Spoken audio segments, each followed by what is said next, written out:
Will he stay or will he go?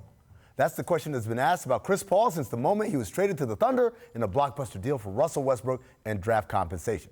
Sources are telling Adrian Wojnarowski that there's an increasing expectation that CP3 will begin the season with the Thunder. Nick, I'll start with you here. Is CP3 a good fit in OKC? No. Wow, okay. No, he's not. Good show, everybody. I mean, like, that contract is so brutal. The issue is, what other choice do they have? But as far as basketball goes, no, because this guy is way past his prime. This is a total rebuilding team. This is a team that needs a hard reset. Could they be a little bit better than everybody thinks next season? Maybe, but where does that go? What does that do for you? So, no, I don't think he's a fit in OKC, and I think they need to hit that button as hard as they can. The problem is nobody wants to give up anything to get back that contract because it is so atrocious. Yeah, I would say the problem is OKC might have to give up something to get off of that contract. And this is a case of Chris Paul, the president of the Players Union, doing such a great job that Chris Paul, the still very good point guard, is difficult to trade because he was able to get that fourth year on the contract for $44 million in a player option that I'm just going to go out on a limb and say he will end up exercising. He's hard to trade. Look, he's probably too good right now to be part of Oklahoma City. My bigger concern is he going to mentor Shai Gilgeous-Alexander or stunt his development? Well, I mean, you were around him quite a bit in Houston. Is he the kind of guy who's going to rock the boat in that sense when you talk about mentoring a young player like Shai Gilgeous-Alexander? You know, in this situation, and Woj reported that both sides have kind of come to an agreement that this is something they're going to have to make work at least for a certain period of time, whether it's a full season or December 15th, the trade deadline. Chris Paul, I don't believe he would be unprofessional. He is a pro. He is a businessman. He understands the business of the NBA better than anybody, but he's a competitor. And so my concern is not that he would do anything intentionally to stunt Shai Gilgeous-Alexander's development, but if Chris Paul's on your team, he's going to have the ball in his hands. And if I'm a rebuilding team, that Gilgeous-Alexander is the most important piece they got in terms of an active player for what their long-term plan is.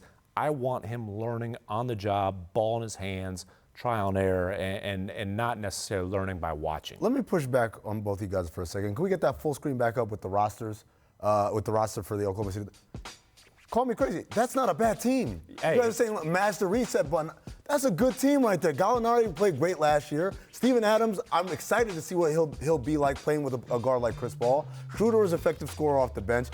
Patrick Patterson, Andre Robertson, Nerlens Noel, these are all solid vets.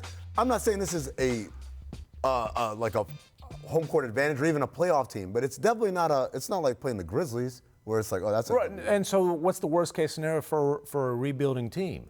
You're just kind of stuck in the middle. I don't believe. See, They are firmly in the middle. I don't buy with into that team. They're firmly in the middle. I think the bigger question is, what's it going to take to give up Chris Paul? That's the bigger question. It's not, is this team going to be bad enough to get ping pong balls? Because I think they're already, between Ferguson and Shai Gilgeous-Alexander, and then we'll see what Darius Bazley looks like, they've got some things to be excited about 3-4 years from now. But right now, like, I think that this is a team that can continue, much like Brooklyn did, much like the Clippers did. Be good. Be about winning. Be about the right things, and then figure out, all right, how are we going to turn some of this into assets? And the question becomes, do you attach picks to get rid of Chris Paul's contract? Here's the biggest question I have for you, Timmy, as somebody who lived through that Rockets mess at times last season.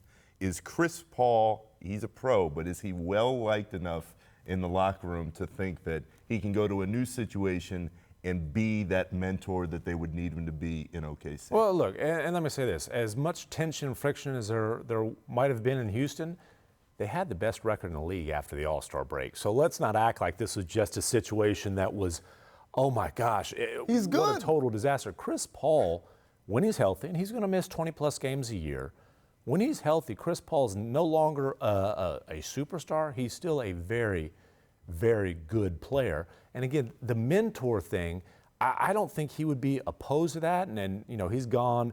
You know, he's just been working out with Dennis Smith Jr., for example. You know, there's a lot of the young point guards in the league. You know, Donovan Mitchell, a shooting guard, but a guy who looks up to him as a mentor. It's not that I think Chris Paul would be opposed to being a mentor for Gilgeous-Alexander.